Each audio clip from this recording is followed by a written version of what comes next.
Kalau pengurus masjid itu kan harus hadir, ya kan? Harus hadir di masjid. Walaupun ada beberapa tempat yang saya kunjungi, saya cek, saya absen, ya. Ketua hadir, bingung nak jawabnya. Pengurus masjid hadir semua, diam-diam saja. Di masjid lain, Pak. Di sini saya yakin semuanya hadir, insya Allah. Kenapa? Karena tugas pengurus mengurusi masjid. Dan ngurus masjid itu memang harus hadir di masjid. Karena ngurus masjid nggak bisa pakai remote, nggak bisa pakai WA saja. Jadi memang harus benar-benar hadir ke masjid. Jadi batas akhir kita belajar yang dunia ini adalah kematian. Maka jika ada di antara kita ini yang merasa sudah tidak perlu lagi belajar, sudah tidak perlu lagi mengikuti majelis-majelis ilmu, tidak merasa sudah cukup dengan apa yang sekarang diketahui, dimiliki, maka ialah orang yang paling sombong di antara manusia. Dan sedikit saja ada rasa kesombongan di dalam hati kita, kata Rasulullah, jangankan masuk surga, mencium aroma surganya saja tidak akan bisa.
Assalamualaikum warahmatullahi wabarakatuh. Alhamdulillah rabbil alamin, wassalatu wassalamu ala asrafil anbiya wal mursalin wa ala alihi wa sahbihi ajma'in, amma ba'du.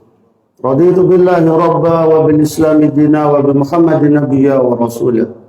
Qala Allah ta'ala fi kitabil karim, a'udzu billahi minasy syaithanir rajim. Ya ayyuhalladzina amanu taqullaha haqqa tuqatih wa la tamutunna illa wa antum muslimun. Ya ayyuhalladzina amanu taqullaha wal tanzur nafsum ma qaddamat lighad wattaqullaha innallaha khabirum bima ta'malun. Saya muliakan Imam Masjid Al-Hikmah, yang saya hormati Ketua Pengurus Masjid Al-Hikmah serta seluruh jajaran yang hadir, yang saya yakin semuanya hadirlah insyaallah. Kalau pengurus masjid itu kan harus hadir, ya kan? Harus hadir di masjid. Walaupun ada beberapa tempat yang saya kunjungi, saya cek, saya absen, ya. Ketua hadir, bingung nak jawabnya. Pengurus masjid hadir semua, diam-diam saja. Di masjid lain, Pak.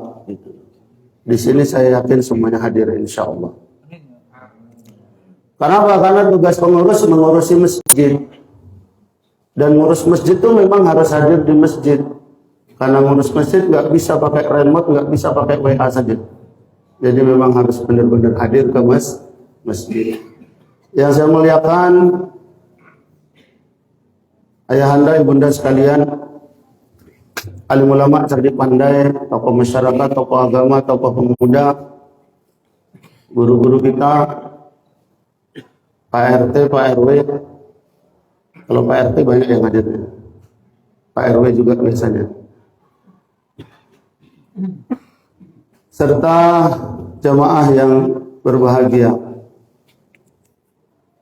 Pertama dan yang utama, terkhusus maaf ini, Ketua PDDMI Rokan Hulu yang juga sebagai koordinator GSSB Pasir Pengarayan.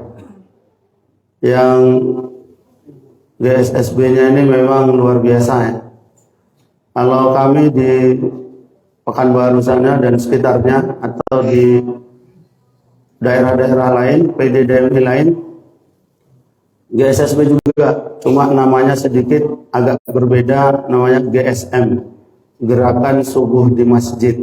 Nah, sama lah intinya ya kan. Intinya bagaimana kita menghidupkan subuh kita seperti Idul Fitri dan Idul Adha begitu. Itu paling hari Sabtu dan hari Ahad yang paling intensif. Tapi kalau Rohul ini saya pantau di dunia maya, khususnya di Facebook, ini setiap hari GSSB ya. Jadi tiada hari tanpa GSSB. Ini yang membuat saya menyatakan sungguh luar biasa. Ibu bapak yang dimuliakan Allah Subhanahu wa taala, mari kita perbanyak syukur kita kepada Allah Subhanahu wa taala di mana sudah begitu banyak nikmat dan anugerah yang Allah berikan kepada kita. Inna a'tainakal kautsar. Sungguh hai Muhammad, sungguh hai umatnya Muhammad, telah begitu banyak nikmat yang aku berikan kepada kalian. Dan saking banyaknya, berulang-ulang kali Allah bertanya di dalam surat Ar-Rahman, "Fabi'ayyi ala'i rabbikuma tukadziban?" Berulang-ulang Allah mempertanyakan kepada kita, dan nikmat Tuhan kamu yang manakah yang kamu dustakan? Kenapa Allah bertanya berulang-ulang kali, ibu bapak dimuliakan Allah? Karena memang sudah sedemikian banyak nikmat, dikasih berbagai fasilitas di dalam hidup, masih juga ada yang mendustakan nikmat anugerah dari Allah Subhanahu wa taala. Kalau nggak salah lebih kurang 21 kali Allah bertanya di dalam surat yang sama secara berulang-ulang, fabi ayyi ala'i rabbikuma tukadziban, dan nikmat Tuhan kamu yang manakah yang kamu dustakan? Dan Allah sendiri yang mengingatkan, seandainya ada yang ingin berusaha mencoba-coba nih, karena dia profesor, karena dia doktor, karena dia master, karena dia pakar, tenaga, ahli dan seterusnya, ingin coba-coba menghitung nikmat Allah, coba saja. Tapi Allah sudah nyatakan, tidak ada satupun di antara kalian yang akan sanggup menghitung-hitungnya. Wa in ta'uddu nikmatallahi la tuhsuha. Karena itu Allah tidak perintahkan kita ngitung-ngitung, walaupun sebegitu banyak yang sudah Allah berikan. Beda sama kita ya Pak. Kalau kita ngasih orang, pasti kita perhitungkan. Kalau bisa kita ngasih 5, bahkan minta balik 10. Kan begitu ya kan? Apalagi rentenir ya kan? Ngasihnya berapa, mintanya lebih banyak dari yang diberikan. Hitung-hitungnya jelimet. Tapi Allah tak ada perhitung-hitungan yang jelimet. Allah hanya minta agar kita mensyukurinya saja, merasakan terima kasih kita kepada Allah Subhanahu wa taala. Wa ista'azzana rabbukum la in syakartum la azidannakum wa la in kafartum inna azabi lasyadid. Dan bahkan Allah berjanji, jika kalian bersyukur, maka akan aku tambah lagi nikmatku buat kalian semuanya. Begitulah kebesaran dan keagungan Allah Subhanahu wa taala, ibu bapak yang dimuliakan Allah Subhanahu wa taala. Kemudian salawat dan salam mari kita sampaikan kepada junjungan kita Nabi besar Muhammad sallallahu alaihi wasallam. Beliau yang mewajibkan kita semuanya umat Islam Thalabul ilmi faridatun ala kulli muslim. Agar kita perbanyak menambah ilmu, perbanyak menambah pengetahuan. Siapapun kita, profesor, doktor, master, sarjana, apapun kita, hendaknya kita terus-menerus belajar. Bahkan ada yang menyatakan belajar itu minal mahdi illal lahdi, dari buayan sampai mati. Jadi batas akhir kita belajar di dunia ini adalah kematian. Maka jika ada di antara kita ini yang merasa sudah tidak perlu lagi belajar, sudah tidak perlu lagi mengikuti majelis-majelis ilmu, tidak merasa sudah cukup dengan apa yang sekarang diketahui, dimiliki, maka ialah orang yang paling sombong di antara manusia. Dan sedikit saja ada rasa kesombongan di dalam hati kita, kata Rasulullah, jangankan masuk surga, mencium aroma surganya saja tidak akan bisa. Kenapa ini yang perlu saling kita mengingatkan ibu bapak yang dimuliakan Allah, ya bunda sekalian? Sekarang sudah banyak sekali orang yang merasa tak perlu lagi belajar. Diajak majelis taklim, banyak kali alasannya. Dah diumumkan sama ketua masjid, ibu bapak, ba'da maghrib ini kita ada tausiah dari al-ustaz si A, si B, si C. Pulang juga dia tuh, Pak. Padahal mendengarkan tausiah maghrib sampai isya itu berapa menit kali lah, ya kan? Paling 45 menit paling lama. Begitu masuk waktu isya, selesai sudah. Itu tidak bisa lagi ditambah-tambah lagi tuh di Pekanbaru sana. Kalau di sini entah ya, begitu. Sudah diumumkan oleh pengurus masjid, kita ada taklim akbar. Narasumber dihadirkan dari Jakarta pun kadang-kadang enggak juga. Ulang dia juga. Disitulah ciri-ciri kesombongan itu sudah mulai ada. Merasa tak perlu lagi belajar, tak perlu lagi menambah pengetahuan. Padahal belajar menambah pengetahuan itu menjadi salah satu kewajiban kita sebagai seorang muslim. Bahkan Rasulullah SAW bersabda, "May yuridillahu bihi khairan yufaqihu fid din." Jika Allah ingin menjadikan kita ini hamba-hambanya yang baik, kita tidak mungkin, bukan tidak mungkin, bisa saja Allah tidak akan kasih kita harta, benda, kekayaan, fasilitas mewah melimpah. Tapi jika Allah ingin menjadikan kita ini hambanya yang baik, maka Allah akan memberikan kita pemahaman agama yang luas. Yufaqihu fiddin. Tadi kalau disampaikan oleh ketua masjid, ayo kita bersatu, ayo kita menjalin persatuan dan kesatuan. Maka ternyata yang harus kita pelajari, yang harus kita lakukan ibu bapak, harus banyak-banyak lagi kita belajar. Harus banyak-banyak lagi kita mengikuti majelis-majelis ilmu, menambah pemahaman kita terhadap agama kita. Kenapa? Tapi suruh diliburkan hari ini ya. Ini luar biasa nih fatwanya Ustadz Yuli ini kan. Baik. Kenapa harus belajar Bapak Ibu? Betapa banyak potensi-potensi perpecahan, kondisi-kondisi konflik, dan bahkan terjadi di masjid-masjid sekarang, Pak. Itu ternyata kalau kami telusuri sebagai Dewan Masjid itu hanya karena tidak paham dengan agama ini. Itu masalahnya. Karena dia tidak paham betul dengan agama ini, akhirnya muncullah ego masing-masing kita. Sudah tuh, sudahlah, saling menghina, saling menjelekkan, saling gontok-gontokan, saling merasa dia yang paling benar dan orang lain semuanya salah.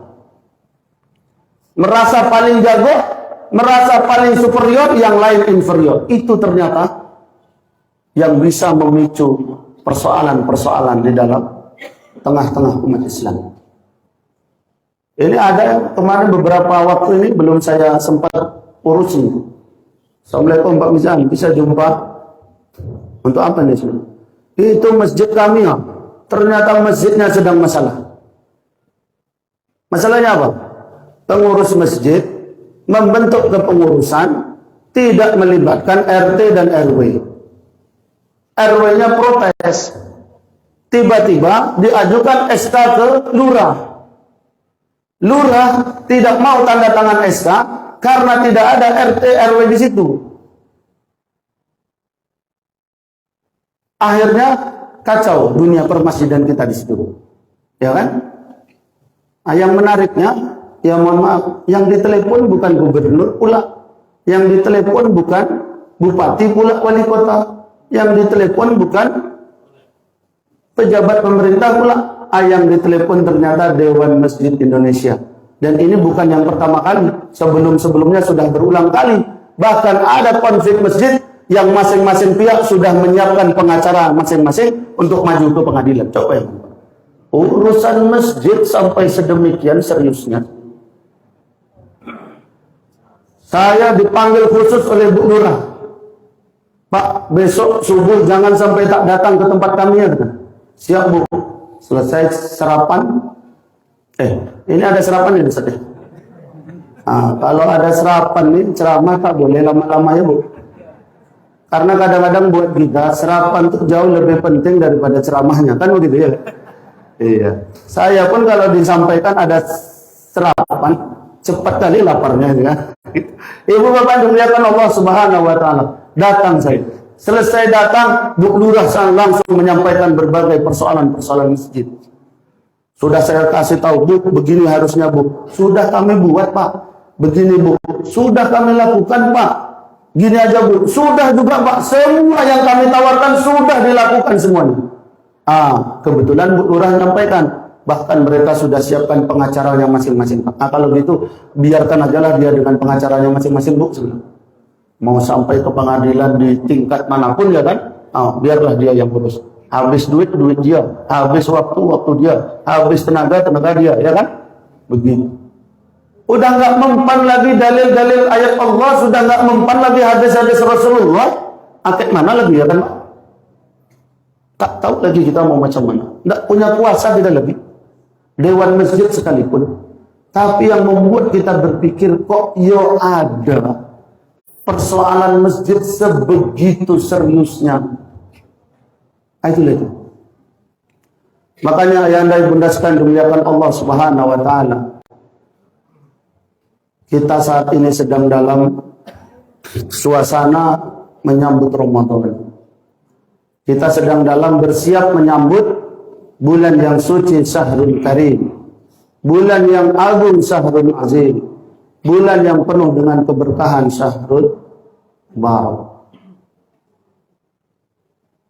Kita berharap mudah-mudahan Ramadan ini, tahun ini, 2023 ini, memang benar-benar momentum kita semua pertama untuk melakukan berbagai perbaikan dalam hidup dan kehidupan kita ini. Baik secara pribadi maupun secara berjamaah. Baik secara individu maupun secara bersama-sama. Ini penting untuk kita cermati, jangan sampai Ramadan ke Ramadan, dari tahun ke tahun Allah sampaikan usia kita, Allah sampaikan umur kita. Allahumma barik lana fi Rajab wa Sya'ban wa balighna Ramadan. Allah penuhi pengharapan kita, keinginan kita, permohonan kita, tapi kemudian yang terjadi hanya sebatas rutinitas saja.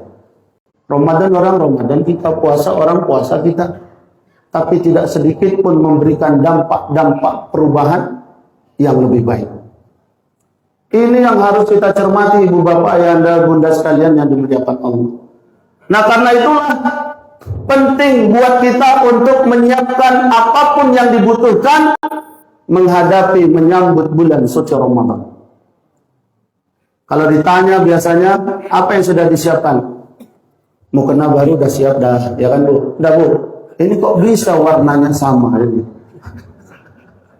Ini seragam kan? Seragam apa ini? GSSB? Oh ya, alhamdulillah. Disinilah saya baru tahu ada seragam mukena sebegitu banyaknya. Kalau putih mah biasa, tinggal ke pasar dapat semuanya kan. Tapi yang hijau-hijau ini menarik juga ini ya kan. Tambah muda juga. Itu dia. Iya. Betul ya. Tidak ada yang nenek-nenek di sini lagi ya kan. Alhamdulillah. Karena mukenanya hijau semua ya kan gitu. Pengurus masjid jadwal ceramah. Ini sekarang sedang selalu saja kita berpikir dengan hal-hal yang demikian. Padahal ada satu hal yang mesti benar-benar kita siapkan, Ibu Bapak.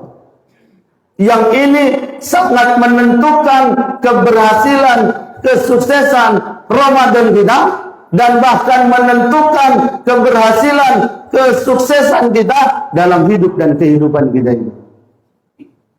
Makanya Allah berfirman di dalam surah Al-Baqarah ayat 183, ya ayyuhallazina amanu kutiba alaikumusiyam. Apa yang pertama yang harus kita persiapkan?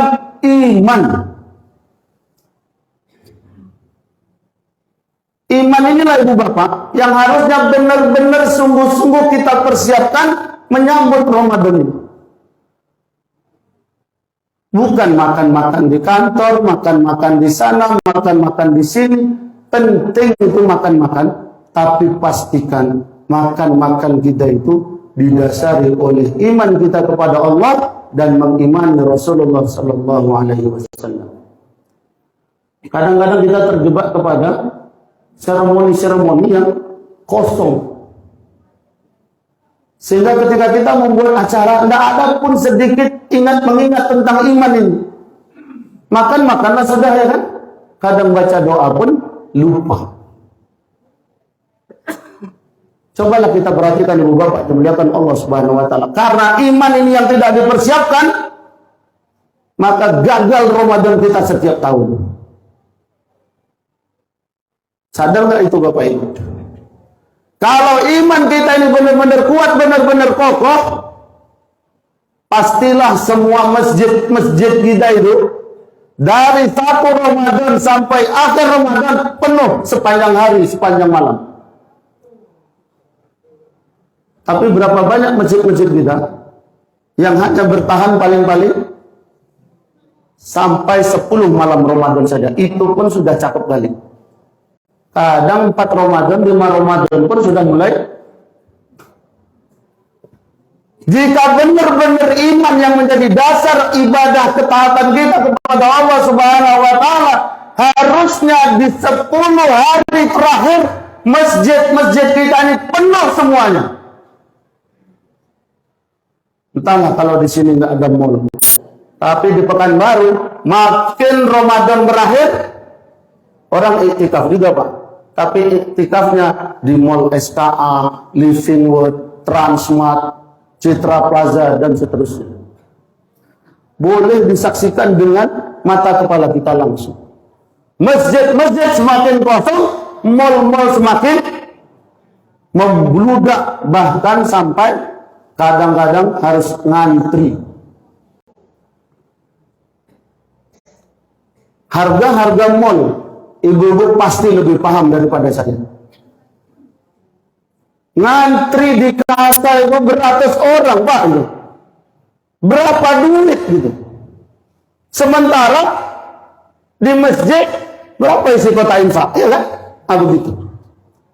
Bisa kita habiskan harta benda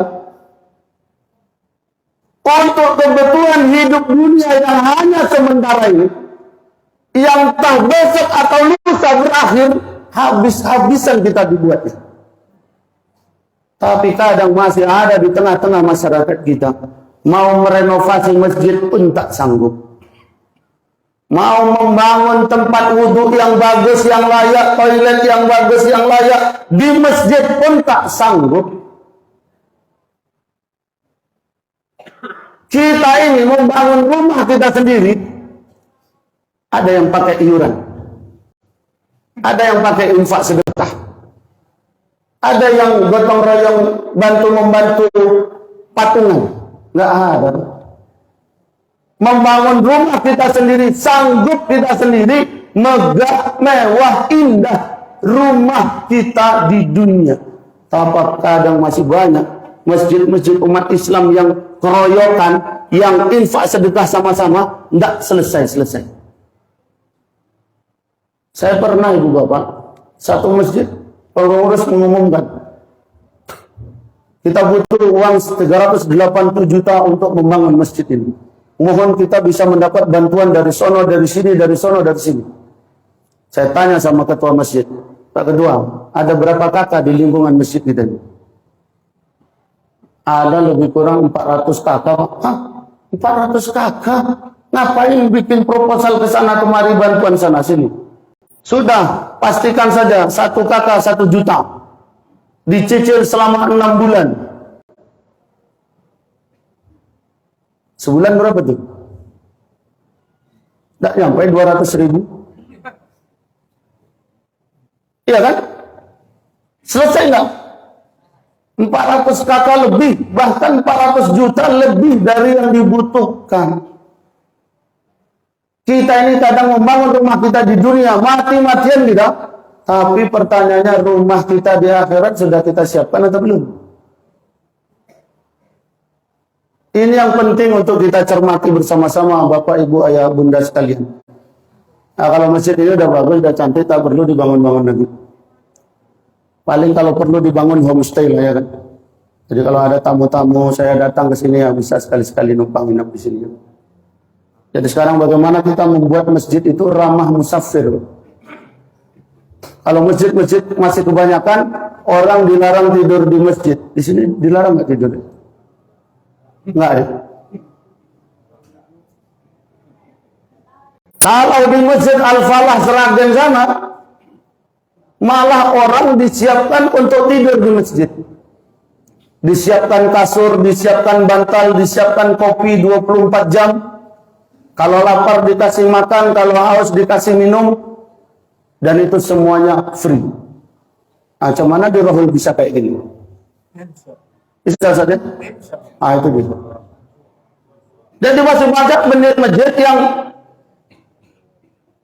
tidak boleh orang nginap, tapi di Sragen sana, di Al-Falah Sragen, malah dibuat masjid ramah musafir, disiapkan kasur, disiapkan bantal, tidur sepuasnya, makan silakan, minum silakan, free semuanya. Ini enggak, kadang masjid tidur dilarang, anak-anak dilarang bermain, itu dilarang, ini dilarang, isinya larangan aja semuanya. Yang dilarang tuh yang enggak diperintah pula itu kan, mengada-ngada. Nah, inilah yang ingin kami pastikan sebagai Dewan Masjid Indonesia. Nah, ini tak ada. Saya biasanya kalau ketemu pengumuman di masjid dilarang anak-anak bermain, dilarang tidur di masjid, saya lakukan secara resmi bersama ketua pengurusnya, saya cabut. Karena Rasulullah sendiri nggak pernah melarang itu. Dan masjid ini memang untuk melayani sebanyak mungkin kepentingan umat, kebutuhan umat. Dia butuh tidur, silakan tidur. Semua dilarang, itu dilarang, itu dilarang. Masjid sepi, ya kan? Tak dipikirkan bagaimana meramaikannya, ya kan? Inilah yang menjadi bagian dari tanggung jawab kita pengurus masjid, termasuk tanggung jawab Dewan Masjid yang tadi sudah saya kukuhkan. Dan ini menjadi bagian dari amanah besar. SK yang saya terbitkan itu hanya formalitas administrasi saja. Tapi SK yang sesungguhnya dari Allah Subhanahu wa Ta'ala dan pertanggungjawaban yang hakiki kita semua di hadapan Allah Subhanahu wa Ta'ala. Makanya saya baru saja memberhentikan satu orang ketua pimpinan daerah di Dewan Masjid Indonesia di Provinsi Riau ini. Saya pecat. Kenapa? Karena tidak menjalankan amanah sebagaimana mestinya. Jadi kita serius Ibu Bapak, kita sungguh-sungguh. Ada yang menyatakan, Pak Ketua, ini organisasi sosial. Janganlah terlalu keras, janganlah terlalu disiplin seperti itu, katanya. Saya bilang, Justru karena ini organisasi sosial, ini organisasi nirlaba, tidak ada keuntungan finansial, tidak untuk mencari kekayaan, maka yang dibutuhkan itu kesiapan. Kalau siap jadi pengurus BMI, kalau tidak siap buat pernyataan pengunduran diri. Makanya tadi sudah saya sampaikan dalam pertanyaan, siap nggak dipecat kalau tidak menjalankan amanah? Makanya saya biasa saja meresafel, merubah SK dalam satu periode 2, 3, 4 kali nggak ada masalah. Nggak aktif ganti, nggak aktif ganti. Nah, ini alhamdulillah ini sudah diganti kan begitu. Karena apa Ibu Bapak yang dimuliakan Allah Subhanahu wa taala? Karena lagi-lagi ini amanah dari Allah Subhanahu wa taala yang akan kita pertanggungjawabkan di hadapan Allah Subhanahu wa taala. Di dunia mungkin kita bisa lewat, di dunia mungkin kita bisa lepas, di akhirat kita nggak akan bisa kemana-mana. Nah karena itulah Ibu Bapak yang dimuliakan Allah, mudah-mudahan semua yang kita lakukan ini bagian dari keimanan kita kepada Allah dan mengimani Rasulullah Sallallahu Alaihi Wasallam. Termasuklah GSSB yang rutin-rutin kita laksanakan itu. Allah Subhanahu wa taala berfirman, "Innama ya'muru masajidallah man amana billahi wal yaumil akhir." Sekarang sudah begitu banyak orang yang melalaikan, mengabaikan panggilan-panggilan keimanan itu. Cobalah kita lihat, begitu Ramadan datang masih banyak yang tidak puasa. Ramadan datang berlangsung paling masjid hanya 10 hari, 1 pekan dan lain sebagainya. Dan itu berulang-ulang terjadi setiap tahun, setiap Ramadan. Nah karena itulah setelah iman ini kita siapkan Ibu Bapak, yang kedua yang harus kita lakukan, muhasabah kita diri kita masing-masing. Coba kita buat evaluasi, kita refleksi ke belakang. Kita siapkan rencana-rencana terbaik kita. Ya ayyuhalladzina amanu taqullaha wal tanzur nafsum ma qaddamat lighad. Ramadan besok kita mau ngapain? Salat berapa banyak? Tilawah Quran berapa banyak? Infak sedekah berapa banyak? Sedekah uang, sedekah takjil, sedekah sahur dan lain sebagainya. Tarawih berapa malam ya kan? Sehingga apa? Sehingga memang Ibu Bapak, hidup kita ini harus kita rencanakan. Harus kita siapkan rencana-rencana terbaik untuk mendapatkan kemuliaan dari Allah Subhanahu wa ta'ala. Karena kalau kita tidak rencanakan rencana-rencana ibadah kita itu, kadang-kadang kita lalai, akhirnya waktu, kesempatan kita banyak yang tergeser untuk kegiatan aktivitas-aktivitas yang lain yang pada kenyataannya justru sia-sia buat kita semua. Kita sudah sering diceramahi syahrul Ramadan allazi unzila fihi al-Qur'an hudan lin-nas wa bayyinatin minal huda wal furqan. Bulan suci Ramadan dimuliakan Allah karena turun Al-Quran di dalam bulan itu. Dan salah satu kewajiban kita terhadap Al-Quran, membacanya, tilawah. Nah karena itu perlu kita programkan. Berapa juz dalam Ramadan kita mau selesaikan. Tidak bisa 1 juz, nggak apa-apa. 2 juz, ya kan? Tidak bisa 2 juz, 3 juz, ya Bu? Tidak bisa 3-2 juz, minimal 1 juz jadilah. Kami dulu saking seriusnya mikir bagaimana kita bisa mendapatkan rahmat dari Al-Quran, kita buat program 1 rakaat 1 halaman. Jadi imam itu salat, baca surat, setelah Al-Fatihah 1 rakaat 1 halaman. Sanggup Bu? Kalau di sini jangankan 1 rakaat 1 halaman, 1 malam 1 juz pun sanggup ya Bu? Insya Allah ya Bu. 1 rakaat 1 halaman, 11 rakaat 11 halaman, 23 rakaat 23 halaman setiap malam. Nah, kalau 23 halaman, 23 rakaat lewat 1 juz ke 1 malam. Sanggup Bu? mulai mikir ya. Begitu. Terus saya diprotes Pak ya kan. Pak Ketua, saya kebetulan waktu ketua masjid. Pak Ketua, tak usahlah lama-lama gitu. Capek itu ini segala macam katanya. Nah karena yang protes ibu-ibu, saya jelaskan betul-betul kedudukannya. Bu, sebetulnya yang diharuskan, yang diwajibkan untuk sholat di masjid itu bapak-bapak. Kalau ibu-ibu keberatan untuk sholat di masjid, boleh sholat di rumah. Kalau mau cari yang cepat, tetap juga sholat di masjid musola. Ada musola sebelah, ada masjid sebelah.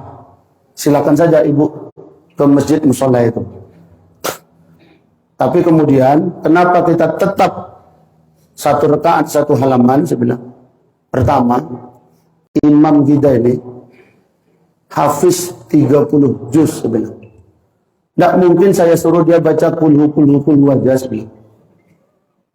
Hafiz 30 juz, masa iya kita suruh baca inna a'tainakal kautsar aja ya? Itu satu. Kedua, kita bayar imam kita ini satu malam 150.000 sebenarnya. Rugilah kita kalau cuma baca kulhu saja, kan begitu ya kan Pak? Makanya satu malam satu rakaat satu halaman. 11 rakaat saja satu bulan itu lebih kurang 12 sampai 13 juz insya Allah. Tapi di luar itu apa yang kami pikirkan Bu? Apa yang kita pikirkan? Kadang-kadang musim Ramadan itu pekerjaan dunia ini bukan malah berkurang. Ya nggak Pak? Kerja di kantor makin banyak, jualan di pasar makin laku, makin laris, aktivitas yang lain makin banyak, mungkin sampai tidak sempat kita baca Quran. Sepanjang Ramadan tidak sempat kita baca Quran ibu bapak. Maka seminimal-minimalnya kita dengarkanlah tilawah Quran. Dan sebaik-baik kita mendengarkan tilawah Quran itu di dalam sholat, mendengarkan bacaannya imam. Allah Subhanahu wa taala berfirman, "Fa iza quri'al Qur'an fastami'u lahu wa ansitu la'allakum turhamun." Apabila dibacakan Al-Qur'an, diam dan dengarkanlah.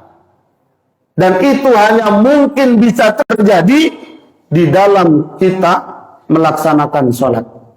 Kadang ada acara musabaqah tilawatil Quran sekalipun, kita awali acara kita ini dengan tilawah Quran oleh qori internasional. Dibacakanlah Al-Quran. Dibacakan Al-Quran. Masih ada juga yang chatting-chatting. Dibaca Al-Quran. Masih ada juga yang WA-WA.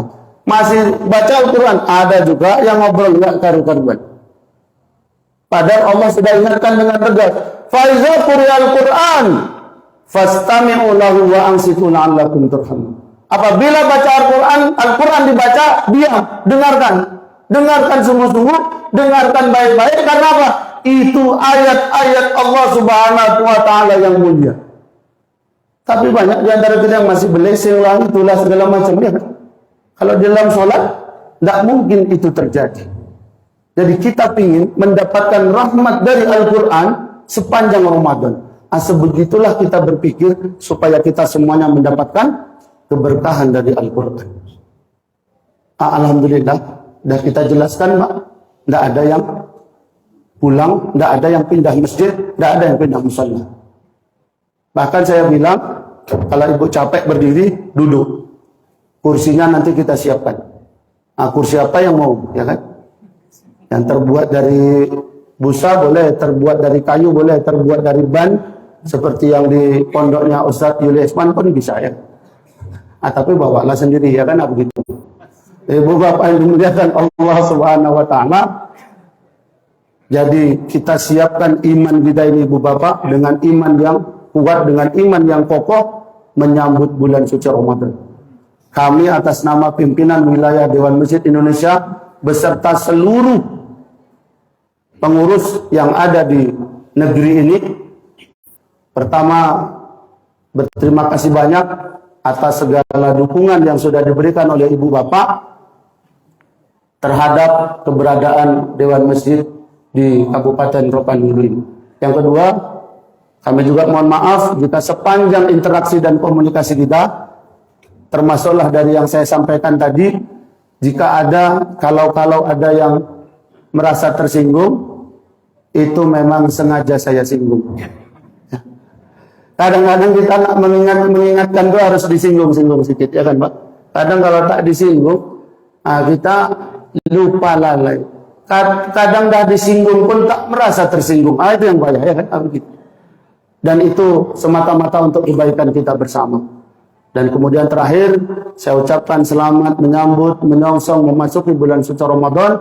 Mudah-mudahan kita semuanya dijadikan hamba-hamba Allah yang bertakwa. Inna akramakum indallahi atqakum. Demikian yang bisa saya sampaikan. Terima kasih dan mohon maaf. Aku lupa lihaza fastaghfiruhu innahu ghafurur rahim. Dan selamat menikmati sarapan. Assalamualaikum warahmatullahi wabarakatuh.